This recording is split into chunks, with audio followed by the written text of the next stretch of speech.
Welcome back to Bragworthy Culture. This is your host, Jordan Peace. Today, we're excited and fortunate to be sitting down with Arnie Malham. Arnie is currently the founder and president of Better Book Club. We're going to talk about a little bit even more of his background today. But first, let me just say, Arnie, thanks so much for being here. Hey, thank you, Jordan. Man, this is awesome. Get to hang out, answer, hear from you, talk to you, learn what you've got to share. I want to share a few things. We'll Yeah, have fun absolutely. I on got my pen and paper ready to take notes. I was sharing with Arnie before we got started with the recording that this has just been such a great opportunity for me to learn and apply that learning to my own company. So if you don't do a podcast, I'd highly recommend starting one and selfishly interviewing people on what you want to learn. It is a great way to get educated. So Arnie, let's talk about you first, and we'll get into Better Book Club, which I'm excited to talk about too. But you have not been doing this forever. You've done quite a few things. If you look at your LinkedIn profile, you have to click the see more button to kind of get all of it. So love to hear kind of the highlights of how you got kind of out of school, started with your career, and then, how you landed where you are now in this project that you're obviously very excited about. I love that measure of success. Is how much? Yeah. Oh yeah. That was a compliment if it wasn't clear. Yeah. Yeah. I appreciate that. Yeah. Look, ran for 20 years, ran a business that essentially a marketing agency for law firms, which, for 10 years, it was a pretty much standard solopreneur, right? Tried to see how many people I could surround myself so that I could do the things I knew how to do. And then EO, entrepreneur organization, and books I read began transforming me into an entrepreneur, which was, instead of me doing what I do best, get people who do it better than me, and then build a company around that talent. And then that journey it took me 20 years to figure it out, but it was 10 years of absolutely doing it one way, which is not always wrong. And then the next 10 years figuring out how to do it the right way. Again, the EO, and then the books I read, the speakers I saw, everyone played a hand in that. That's awesome. So obviously reading is a passion of yours, is something that's caused a lot of transformation and change in your life.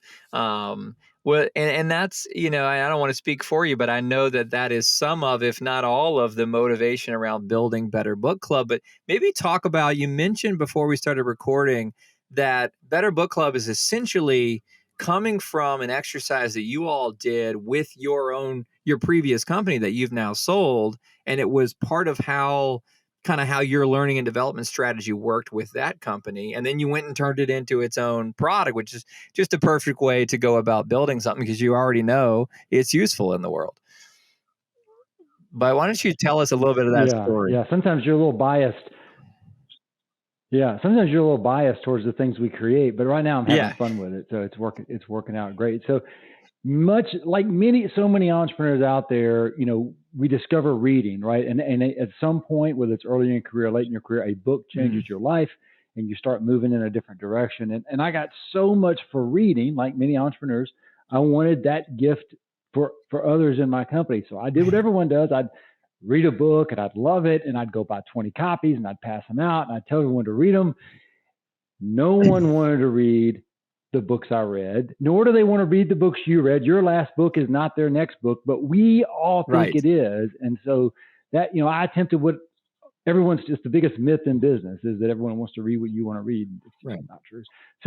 So we had to change it because, we were in this situation where I needed my team to grow. I needed them to learn, but I had to find a way to do it. Better Book Club was that answer. And Better Book Club is simply a platform that allows me to recognize and reward reading in my company.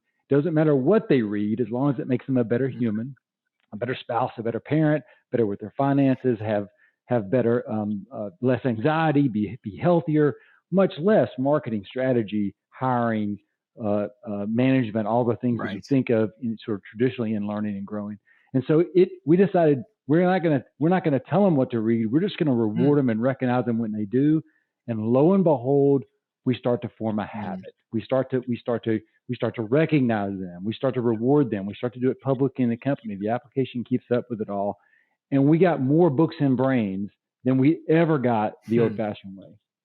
And so that became, we just called it a Better Book Club. And when again, as you mentioned, when I sold the companies, I pulled this out, and now we offer the platform globally to all companies to allow them to recognize and reward their readers, get more books in brains, and most importantly, stop telling people what to read. Just recognizing them when they do. I love it. I mean, it makes perfect sense. We've been rewarding people for going to the gym or for taking a certain amount of steps or whatever the case may be for a long time in the wellness space. Why? I mean, how much, I don't want to say more, but it's also quite important that we exercise our brains, right? That we learn and we grow and we change, we develop ourselves.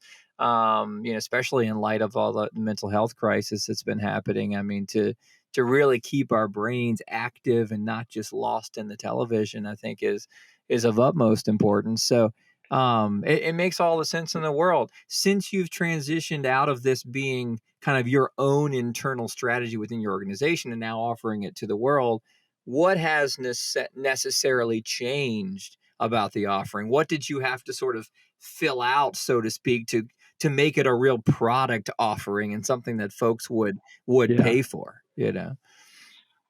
Well, three things mainly. One is we had to make rewarding easy. So we used to be that people would record that they would complete a small report. We would approve the report, and then we'd go to accounting, and accounting would find a way to get it into their paycheck. Now it's all automated. The report's approved, a gift card, they get a gift card via email, poof, it's done. So it speeds up the reward, which helps the product work even better. We gamified it. We now have, you can earn badges and you get rewarded within the platform for following other people and following books and reading more. And then lastly, we stream all the activity to Slack and to Teams, which allows companies to just, plug right in and not have to open a different app to see what's going on, but to feed that information. So when you see that everyone around you is reading and being rewarded, we tend to jump on the bandwagon and do a little more. So those are just three things. The truth is, with any software application, SaaS sort of product, it's an improvement a day if you can make them, because the world's always absolutely changing. That's really cool. So tell me about, I think it's interesting, and it very much lines up with my company culture, but this idea of not telling people what to read and how you kind of think about that philosophically, as opposed to going, hey, here's sort of an approved, curated list of books, et cetera.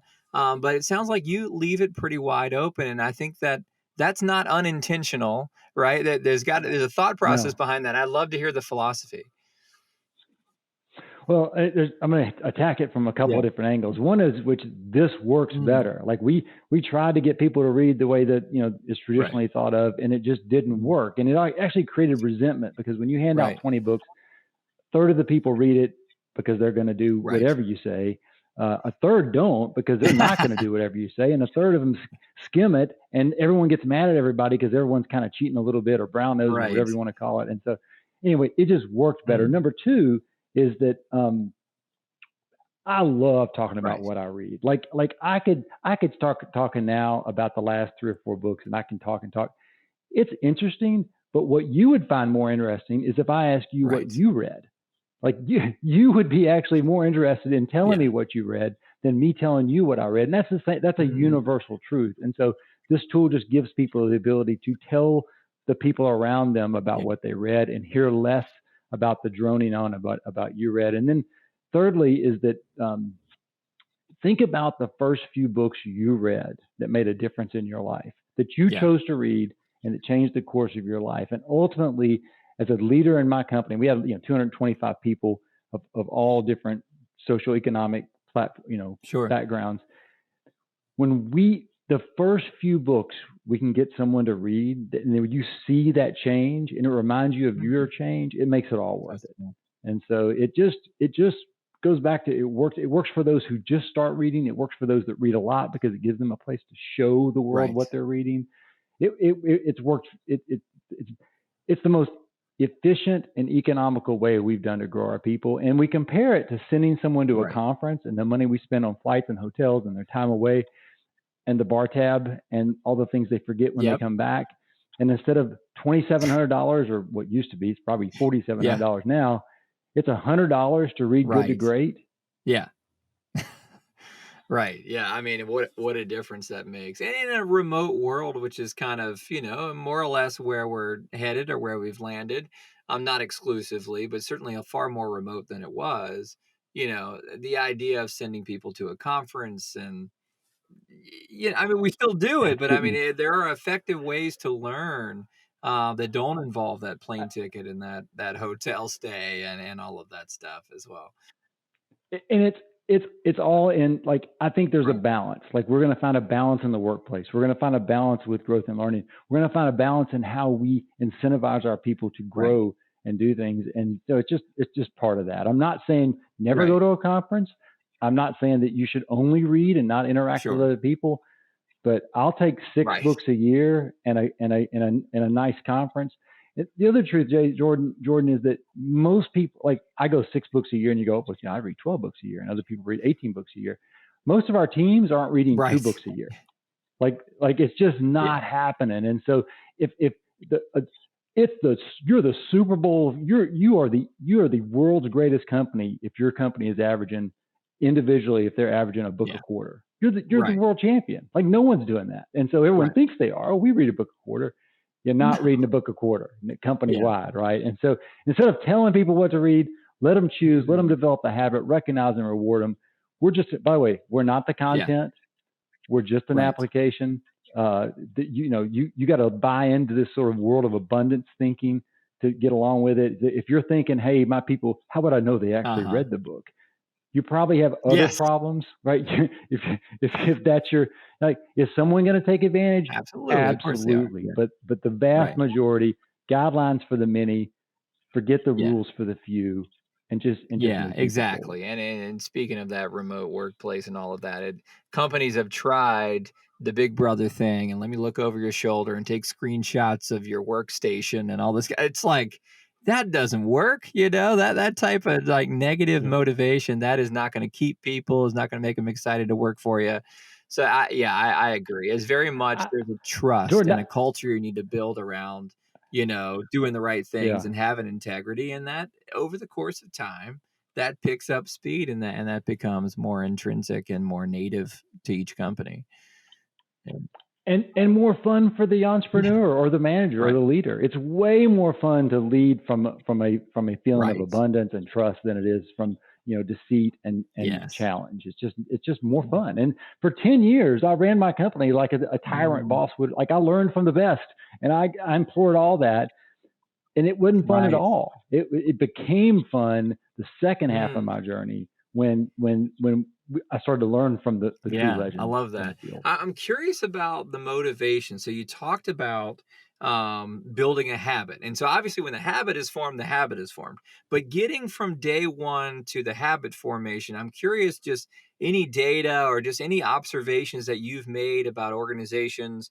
Is it the recognition that's more powerful? Is it the rewards? Is it one and then the other?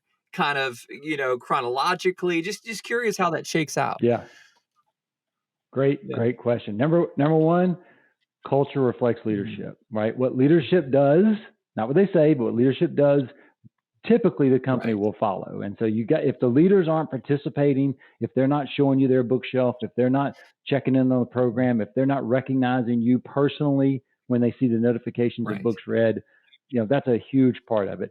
Recognition in front of your peers. Some people, for a lot of people, it's one thing what you think Mhm. of your team. It's another thing what their peers think of each Mhm. other. And so making sure their peers know what's going on.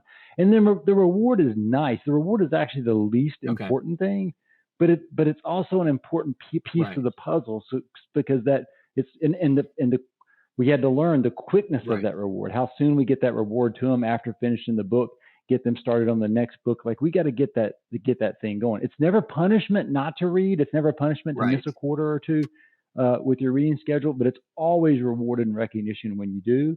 And the number one thing we can do is cheer for our Right. team, but equally important, get the team cheering for Mm. each other. Like, that's what we found when we cheered for people, it was good, but when they Right. cheered for each other, Yeah. wow, Yeah. like it just drove And it I all imagine forward. that's where those Slack and Teams integrations and all of that really sings, right? It is Yeah, in that kind of peer-to-peer encouragement and cheerleading. That's and you grab that information, you throw it into one of your rhythm, your meeting. Everyone has meeting rhythms, and whether it's weekly or monthly or whatever the scale and size. And so you don't make them recite the report or read a page out of the book. You just, hey Sally, I saw you read Good to Great. Great read. You're our 13th person in our company to read that book according to Better Book Club. Keep rocking forward. Done. Yeah, right. Exactly. You don't need to heap a bunch of pressure on. Yeah. That's awesome. Curious if you would dig into, I know that you have written a book called Worth Doing Wrong. And if you can't see the video, which most listeners, I've got it right look here. at that. Look. He happens to have a copy on his desk. Most folks listening in can't see you and your shirt and in your book. But I love to hear, because this book is all about building and I think sustaining culture. I was not aware of it until recently, so I have not gotten a chance to read it. But I'd love if you would talk about why you wrote it, what it's about, and then I have a follow-up question for you, but I'll let you start there.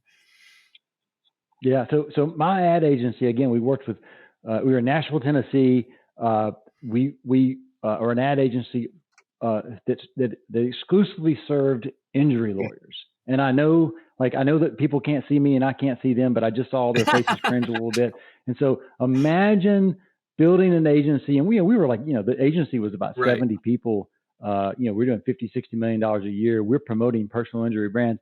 Now, there's an old saying, if McDonald's can recruit people, so can you. Well, it maybe if you're advertising for personal injury lawyers, it's a little harder than McDonald's. So we had to create a culture that was remarkable, worth remarking about, way over and above what we did. I had to have great people, and the culture was our path to get there. I didn't realize that for a long time, but once I did, we started setting in pieces of our organization to just be culture based, to grow people, number one, and all the programs that made that happen. And once we became known as a place to grow from, once we became that place that if you work there, you can work anywhere, then that's, our success just started to multiply.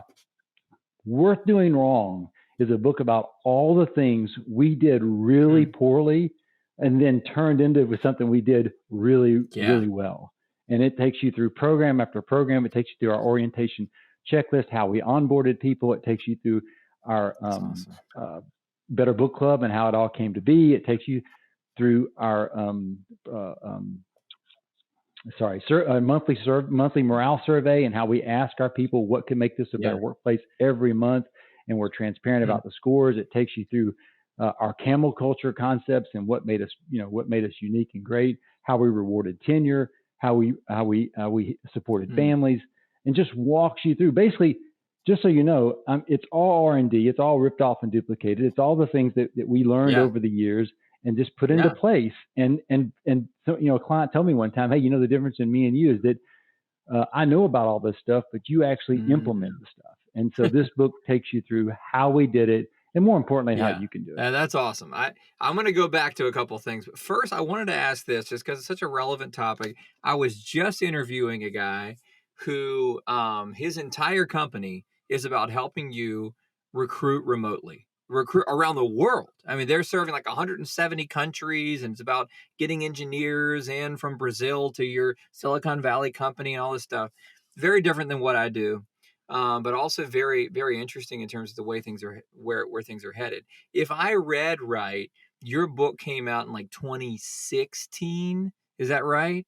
So if you were to write a follow-up to your book, what would you change or add, or what kind of adjustments would you make based on all that's taken place over the last 6 years since that was released?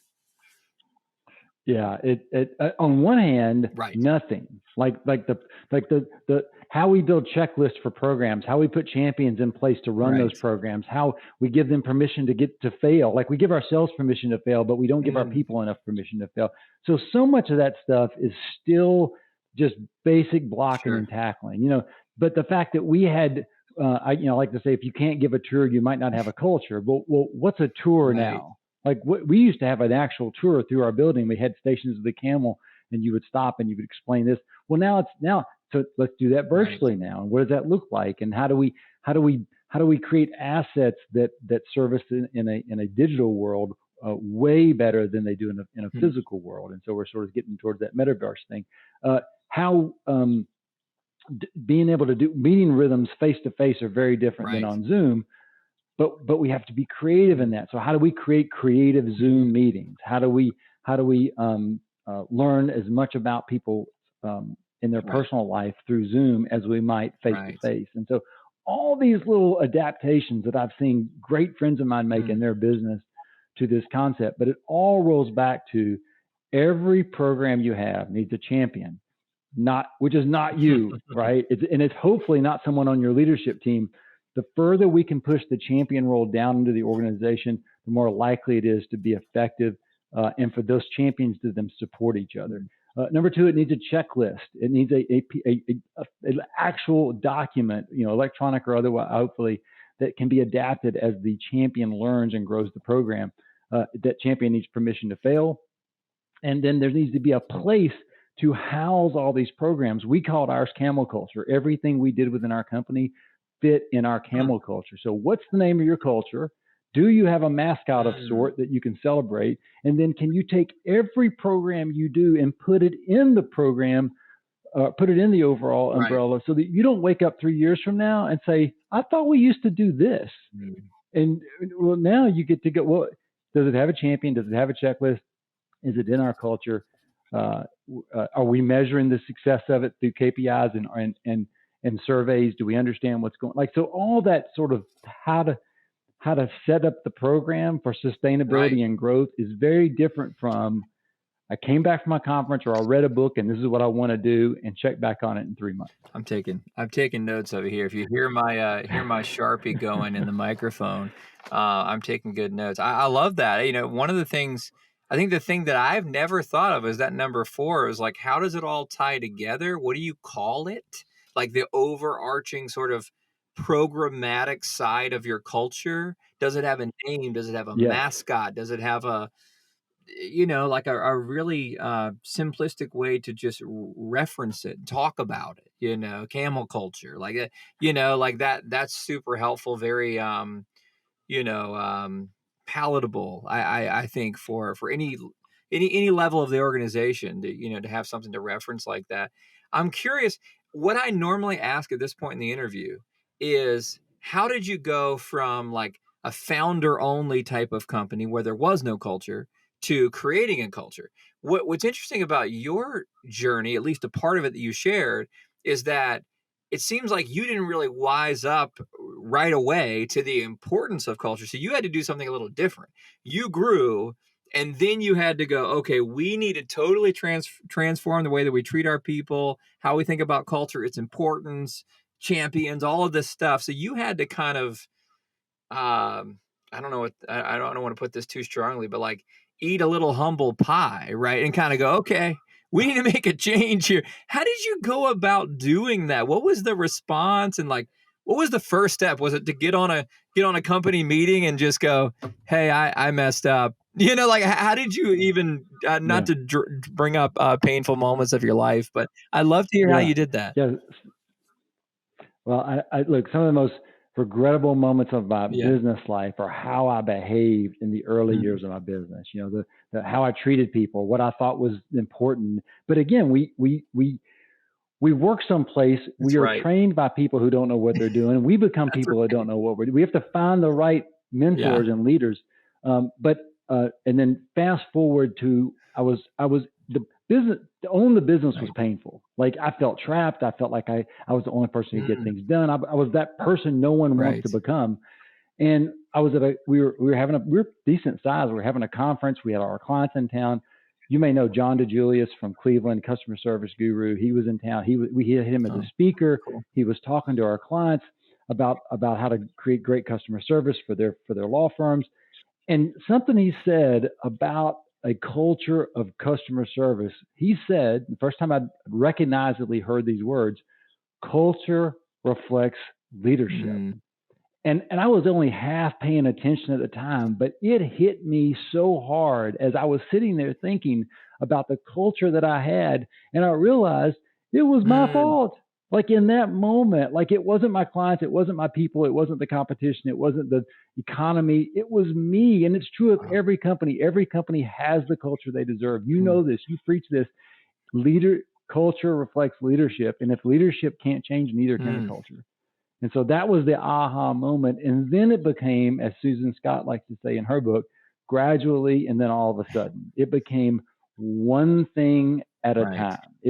Every program needs a lot of things to be successful. It also needs time. Every program needs 9 months to be successful, not 9 days, not 9 weeks. But you can't throw it out there and then run back and get it and check it. Like, give your champion 9 months to put a program in place. Give the program a chance to grow roots and take shape. It doesn't mean that every program will work, but it means that it had a chance. And so instead of the program of the month, if you can get 4 programs a year in your company and 3 actually stick, world class. World class. Yeah. Can't do it all at once. That's awesome. I really appreciate you sharing that. I know that was not like a softball question by any means. And I think I just really appreciate the humility to recognize it's me. I'm the problem. Like that. I just think we get in a position of authority, and there's not a lot of people around us to challenge us. There's not a lot of people around us to go, hey, here's some things that you're not doing so well, right? And I know a bunch of our listeners are sitting here going, man, I wish I could tell my CEO this is your fault, know? So that takes a lot of courage. But we're all, Jordan, we're all leaders of someone. And so whether, before we start going to tell someone else it's them, we might want to look at who's following us and realize we're the leader. And we all are a leader of somebody, right? It may just be our dog, but we're but we have control. And so be the leader you expect from others, and allow others the chance to discover that themselves. But it's the most painful thing I communicate to entrepreneurs is that they're I bet. That is not easy to hear. Well, that's really, really cool. Arnie, we've just flown through our time here today. And I really appreciate you taking the time. I'd love to keep up, hear how this thing is going, in this, second or third chapter of your career. It's super, super cool. And it's so obvious. That's why, I love it, because there's some things that people explain their business and I'm like, I'm gonna need 30 more minutes just to understand what you do, but this is like 30 seconds. And I'm like, duh, why hasn't someone done this already? Type of thing. So, I'd imagine it's going quite well. Well, Better Book Club is if we reach our goals, we will not only change the many people that we affect, but the companies, how they manage. If we can get, better people make better companies. It just does. And so even if it's a 10% better, in this case, it's 50% better at least, but anything we can do to get more books and brains to our team members who we're counting on, who are managing the shop when we're not there, who are taking care of things that we don't even want to begin to deal with. More books and brains means better people, means better companies. Better Book Club has already helping hundreds of companies globally. We'd love to see this thing continue to shine and help. That's awesome. That's awesome. Well, I hope you do. If you guys want to chat with Arnie, reach out to him on LinkedIn. I see that he's pretty active on there. So if you've got a question, that's probably a good place to direct it. You just thank you everybody for listening and, for coming out week after week to check out Bragworthy Culture. It's such a fun thing in my life to learn from folks like Arnie, and I hope that you guys are learning as well. And Arnie, thank you once again for being here. Jordan, thanks for having me, man. I love talking to you. We'll catch you next week. Bye-bye.